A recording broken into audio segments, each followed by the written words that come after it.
ते काय करणार आहेत हे मला माहीत नाही, पण त्याने सांगताना सांगितलं की आम्ही यशवंतराव चव्हाण यांची विचारसरणी घेऊन पुढे जाणार आहोत, शरद पवारांची नाही. त्यामुळे यशवंतराव चव्हाणांची विचारसरणी काय होती हे त्यांच्या पुस्तकात त्यांनी लिहून ठेवलं आहे. आता बघायचं यशवंतराव चव्हाण कितपत त्यांच्या रक्तात गेलेत.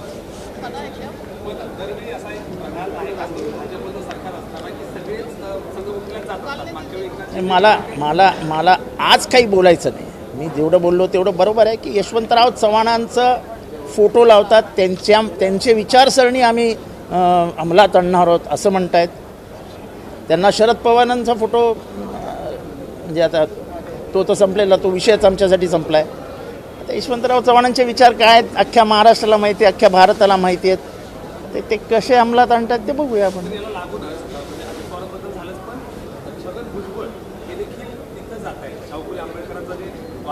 मी काय सांगतोय तुम्हाला, उद्याचा दिवस तर जाऊ द्या ना, कोण जातं कोण जात नाही हे तर बघा.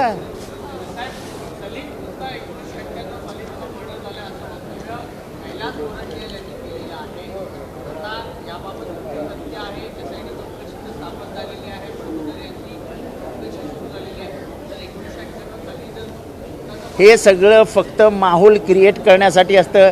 कोण बडगुजर, कोण सलीम कुत्ता, कोण इक्बाल टकल्या, काही नसतं. माझ्या बाजूला मी मुंबऱ्यातनं प्रतिनिधित्व करतो, कोण बाजूला उभं राहून राहतं कोणाला माहिती आहे काय. कोणाला फोटोग्राफ आहे बाबा तुझं काय रे चारित्र्य सर्टिफिकेट आहे का रे, पोलीस क्लिअरन्स आहे का, असं विचारणार काय. हे फक्त नाटक असतं. निवडणूक आली की कुठेतरी दाऊद इब्राहिमला आणायचा, कुठेतरी ड्रग्जला आणायचं, कुठेतरी कोणीतरी एक आरोपी आणायचा आणि तो चिटकून टाकायचा. त्याच्यात काय मोठं आहे. जे इथे येऊन बाईट देतात ना तेच ते.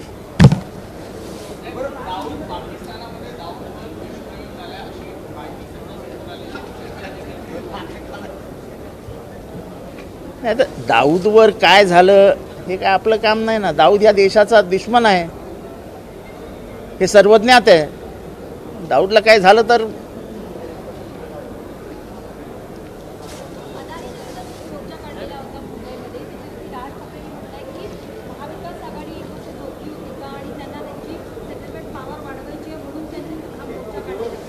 हे बघा, महाविकास आघाडी म्हणजे शिवसेनेने घेतलेली भूमिका, प्रत्येक भूमिका ही महाविकास आघाडीची भूमिका आहे असं नाही आहे.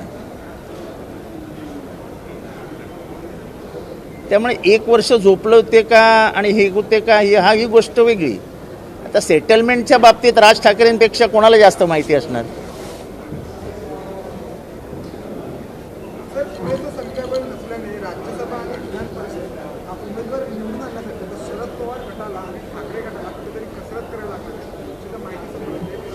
नाही, आमची संख्या कमी आहे. आमची संख्या कमी असल्यानेच काही जण राज्यसभा मिळवण्यासाठी माझ्यावर टीका करत असतात. त्यांचा उद्देश एवढाच आहे की त्यांना राज्यसभा मिळावी. म्हणजे मी एकमेव असा माणूस आहे ज्याच्यावर अजित पवार गटातनं टीका होत असते आणि काही विशिष्ट माणसं करत असतात. त्यांना फक्त आम्ही जितेंद्र आव्हाडांना भिडतो आहोत, आम्ही जितेंद्र आव्हाडांशी लढतो आहोत, आम्ही हे करतो, आम्ही ते करतो, आम्ही सगळं जितेंद्र आव्हाडांविरुद्ध करतोय, राज्यसभा द्या. जर माझ्यावरती टीका करून राज्यसभा मिळणार असेल आणि कोणाचं नशीब फळफळणार असेल तर देव त्यांचं भलं करो.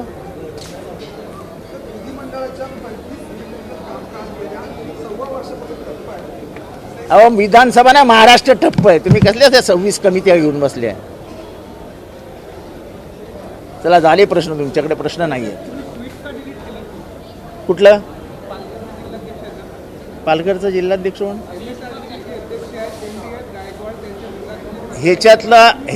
ह्याच्यातल्या अंतर्गत अनेक गोष्टी आहेत जी मी इथे बोलू शकत नाही. माझ्यावर माझ्या बापाचा दबाव नव्हता, ते इथनं काय येणार.